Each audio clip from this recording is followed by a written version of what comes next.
Nah, ini kita bicara tentang Komisi 7 yang tentang industri dulu ya. Karena kan sekarang industri kita banyak PHK, Sritek, pabrik sepatu, pabrik Yamaha, macam-macam. Jadi ini kira-kira kalau dari Komisi 7 apa mungkin yang memberikan saran ke pemerintah supaya PHK ini bisa jangan lagi terjadi lah kalau bisa, supaya industri ini bisa maju. Ini kira-kira ada saran apa terhadap pemerintah? Sebetulnya kondisi-kondisi seperti itu terjadi karena beberapa faktor, Pak Edi.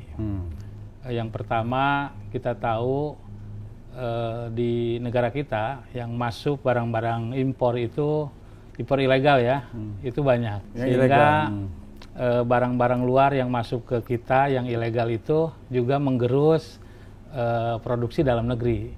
Nah, itu salah satu faktor juga.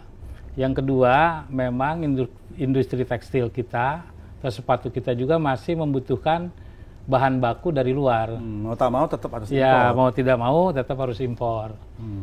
Yang ketiga, tadi disinggung tentang Sritek itu, pemerintah sebetulnya sudah mengambil langkah-langkah agar supaya PHK terhadap para tenaga kerja kita itu tidak terjadi. Maka pemerintah melalui Menko Perekonomian Pak Airlangga itu sudah melakukan konsolidasi dengan melibatkan beberapa BUMN agar supaya ada penyelamatan terhadap Sritek itu. Jadi investor baru lah, sehingga tenaga kerja itu tidak di PHK. Juga langkah-langkah pemerintah juga sudah melakukan bahwa orang-orang yang di PHK ini agar bisa juga diterima di perusahaan-perusahaan lain.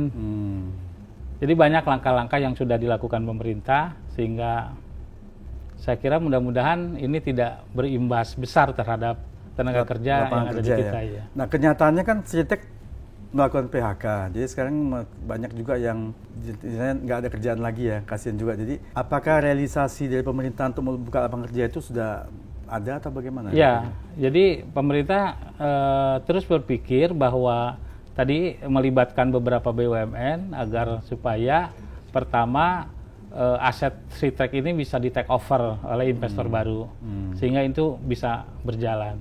Yang kedua, kalaupun tidak begitu, para tenaga kerja yang kena PHK ini juga dibekali tentang wirausaha, dibekali tentang bagaimana mereka bisa berdikari sendiri. Ya, menjadi UMKM malah ya? Malah menjadi UMKM. Pengusaha kecil. Saya kira ini sedang dilakukan langkah-langkah agar imbasnya tidak terlalu besar bagi perekonomian nasional. Kita tahu bahwa Sritek ini juga adalah perusahaan tekstil terbesar di Asia Tenggara kan? Iya, betul. Dan ini tentu akan ada imbasnya untuk para tenaga kerja di kita. Ya, dan memang bagus sekali karena Bapak sekaligus adalah membidangi UMKM. Tadi kan singgung UMKM. Karena tenaga kerja kita itu ya memang kalau sudah nggak ada kerjaan dikasih bekalin skill ataupun sedikit modal kerja dari pemerintah, barangkali ya mungkin dipermudah mendapatkan kredit modal kerja yang kecil misalnya dari bank gitu ya. Itu bagus, jadi diberikan pendidikan untuk usaha kecil yang sesuai dengan daerah masing-masing. Iya, betul. Apakah memang sudah ada himbauan dari DPR kepada pemerintah untuk supaya melakukan itu? Ya, kita sering karena memang Komisi 7 ini membidangi masalah UMKM juga, di samping juga masalah industri. Kemarin kita rapat dengan Menteri UMKM supaya Pak Menteri ini, para bank-bank penyalur ini juga bisa memberikan informasi yang lebih masif terhadap masyarakat. Karena gini, banyak masyarakat kita yang tidak tahu bahwa pemerintah ini meluncurkan skema kredit untuk UMKM yang jumlahnya besar, hampir 300 triliun yang paling terbesar ini disalurkan oleh Bank Rakyat Indonesia. Tetapi masyarakat kecil kadang-kadang tidak tahu, Pak, dengan prosedur, ya, dengan apa namanya birokrasi yang kadang-kadang masyarakat untuk memiliki NPWP saja kan mereka belum punya. Apalagi NIB. Padahal kalau persyaratan KUR yang super mikro itu dari 1 sampai 10 juta itu, dari 1 sampai 100 juta juga, itu tidak perlu adanya jaminan, tidak perlu adanya NPWP, tidak perlu adanya NIB, sehingga pemerintah sebetulnya mempermudah sebetulnya. Tapi karena informasinya tidak sampai, maka masyarakat kita yang ekonominya lemah ini banyak juga yang terjerat oleh rentenir, Pak. Rentenir ini sekarang merajalela di semua daerah mungkin. Nah, makanya dari itu kemarin saya di rapat itu meminta kepada bank penyalur untuk lebih lebih instan, dan proaktif, proaktif lah memberitahu masyarakat, karena kuotanya besar. Kemarin baru diumumkan kuota 300 triliun ini sudah siap untuk disalurkan kepada masyarakat. Bayangkan para UMKM kita yang tidak bisa mengakses informasi itu, mereka akhirnya tidak bisa merasakan fasilitas yang sudah diberikan oleh negara ini. Luar biasa nih, 300 triliun itu buat Indonesia ini, UMKM bisa berkembang terus nih. Yang mikro lagi kan apalagi.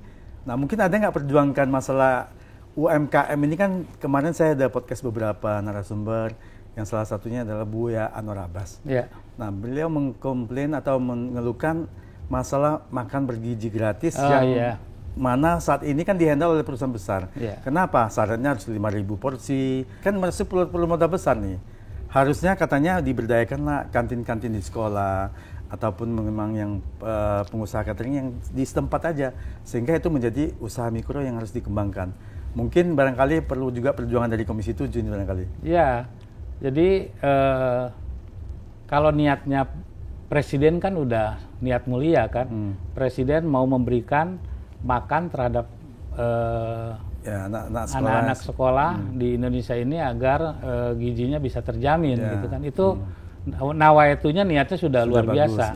Tapi implementasinya yang kadang-kadang tadi Presiden juga berharap bahwa makan bergizi gratis ini juga bisa dirasakan oleh para UMKM, menjadi supplier daging, menjadi supplier sayuran, telur ayam, misalnya ayam juga. Tapi karena regulasinya ini masih mungkin pemerintah masih mencari formula yang pas gitu ya. Bagaimana ini makan bergizi gratis ini digulirkan, tetapi juga bisa dirasakan oleh para UMKM. Jangan hanya dirasakan oleh bandar-bandar gitu, pengusaha-pengusaha besar, sehingga tidak ada manfaatnya bagi para UMKM. Padahal UMKM itu adalah pondasi ekonomi nasional, di mana mereka itu ketika dulu kita krisis, mereka sebetulnya adalah